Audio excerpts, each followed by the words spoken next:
Здравейте, казвам се Константин и в това видео ще ви запозная с ролята на информационните и комуникационните технологии за постигането на екологосъобразен преход за България.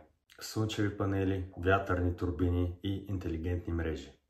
При разработването на проекти за слънчеви и вятърни паркове в региони като Североизточна България, чрез интегриране на интелигентни мрежи се оптимизира разпределението на произведената енергия, като се минимизират загубите. Ефектите са намаляване на въглеродните емисии и стимулиране на енергийната независимост. В Пловдив са инсталирани автоматизирани системи за разделно събиране на отпадъци, които използват камери и изкуствен интелект за идентифициране на рециклируемите материали.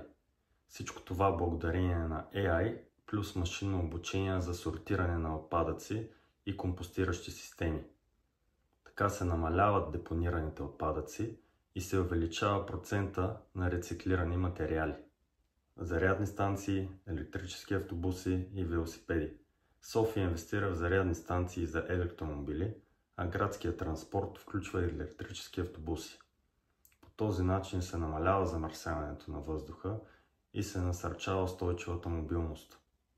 Чрез интелигентни системи за управление на сгради, термопомпи и умни термостати се реновират стари панелни жилища с умни системи за отопление, вентилация и климатизация. Използват се сензори за автоматизация на отоплението и осветлението. По този начин значително се намаляват потреблението и разходите. Тези примери показват как технологиите не само улесняват екологосъобразния преход, но и създават възможности за икономически растеж и социално развитие. Благодаря ви за вниманието.